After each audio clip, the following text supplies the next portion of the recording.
அது வழக்குல அந்த குற்ற வழக்குல ஆட்சி சம்பந்தப்பட்டிருக்குல்ல, அது உங்கால் இல்ல. எதுல நீ சரியா இருந்திருக்க?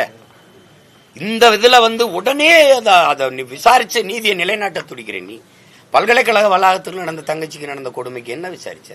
பொள்ளாச்சியில் நடந்த அந்த கூட்டு பாலியல் வன்கொடுமைக்கு என்ன விசாரிச்ச?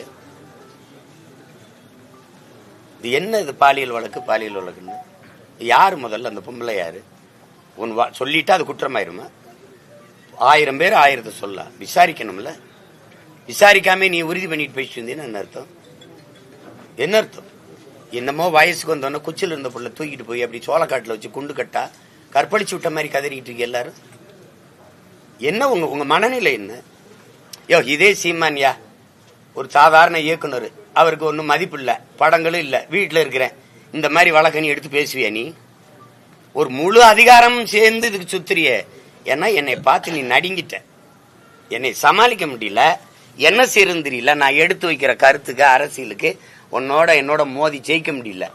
அப்பப்ப ஒரு பொம்பளை கொண்டாந்து முன்னாடி நிறுத்துற தானே. வேற என்ன காரணம் சொல்லு? என்ன இதுல நடக்குது சொல்லு? என்னமோ அப்படியே கல்லூரியில படிச்சிருக்க பிள்ளைய நான் விருப்பமே இல்லாம கடத்திட்டு போய் கற்பழிச்சு விட்ட மாதிரி. என்னங்கடா உங்க நாடகம்? என்ன விளையாட்டு பண்றீங்க நாட்டுல? இதெல்லாம் என்னைய கேக்குறது எதுக்கு? பெரியார பத்தி பேசிட்டு இப்ப போய் எவ்வளவோ மக்கள் பிரச்சனை இருக்கு மகாராசா, எவ்வளவோ மக்கள் பிரச்சனை இருக்கு, அதெல்லாம் பேசல. எவ்வளவு திமிரோட இருக்க பாரு. என்னை நீ சமாளிக்க முடியல, என்னை எதிர்த்து நின்று அரசியல் செய்ய முடியல. இவ்வளவு அதிகாரம், படை பலம், ஓட்டுக்கு காசு கொடுக்காம 10,000 ஓட்டு ஒரு தொகுதிக்கு வாங்க முடியுமா? எதுக்கு பெரிய கட்சி? உண்மையிலே பெரிய கட்சி நான் தான். நானா நீங்களானா நான் தான் பெரிய தலைவன்.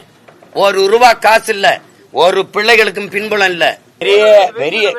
பெரிய நான் உங்களுக்கு ஒன்ன சொல்ல இந்த இடத்துல பதிவு செய்ய விரும்புறேன்.